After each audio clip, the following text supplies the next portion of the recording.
Bu dünyada yaşap geçen ve yaşayan adamlardan hem en bay adam sizin fikrinizce kim? Jeff Bezos mu? Elon Musk mu? Yoksa Warren Buffett mu? Gıynasak da hiç yeri. Häzir siz aytjak olan kişinin nälik baylygy eýe bolanlygyny şeýle aýdyp bereýin. Forbes'a göre 2022-nji ýyldaki en bay adam Elon Musk. Onun baylygy 302 milyard dollar. Elon Musk 50 ýaşyndadyr. Bu adamın pulunun näl derejede köplüğünü şeýle düşündireýin. Elon Musk'un ortaça 90 ýaşajaklaryny göz öňüne tutsak, bu pulunu otarmak üçin bugünden başlap her gün 21 milyon dollar harjamaly bolýar. Bu bolsa ortaça aylyk bilen işleýän biriniň ömrü boyu ýetip bilmejegi bir sandyr. Häzir siz aýtjak bolan kişim Elon Musk'dan hem maýdyr. İntäsin tarapy bolsa bu kişini köpemden tanamaýanlygymalydyr. Bu kişi 14-nji asyrda ýaşap geçen Kankan Musa. Ol 10-njy Mansa mali imperatordy. Mansa Musa karollaryň karoludy. Celebrate Network sahypasynyň habaryna görä, bu adamyň baylygynyň 400 milyard dollarlyk aýdylýar. Emma tarihçiler Musa'nın baylygyny sanlar bilen ölçäp bolmajaklaryny aýdýar. 1280-nji ýylda doğulan Musa 1312-nji ýylda tahta çykýar we Mäli paşalygy ulubur giňişlemäge bolýar. Musa'nın ele geçiren topraklary ýarasty baylyklara eýe bolan ýerlerdi.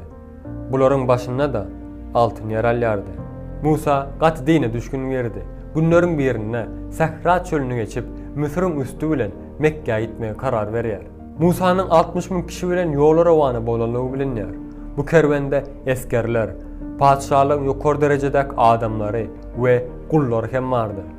Kerwende yüzden uğrak dünyanın üstü yüzlerce kilogramy barabar altyn daşaýardy.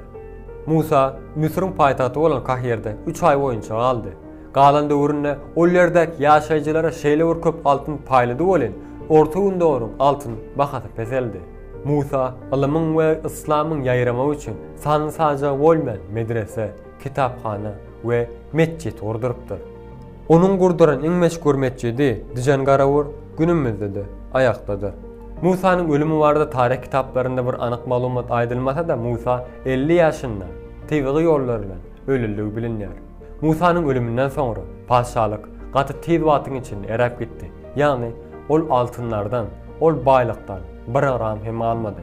Musa Mekke'ye gidende ol paýlan altınlary bütün dünýä jar boldy. Musa bu zatlary edip gowum etdi, erwetmetdi, onu bilemok. Ýöne bu wakany eşiden, ýagny Musa'nın dünýäniň altyna bay ýerine paşalyk edgenligini eşiden Ýewropalılar ol ýeri basyp almak üçin geldiler.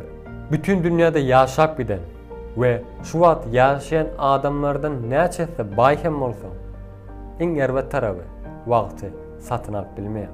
Şonuň üçin wagtymyzy boşa harjamak, öz durmuşymyz üçin, geleceğimiz üçin, öz dünýämiz üçin edip biljek iň erwet zadymyzdyr.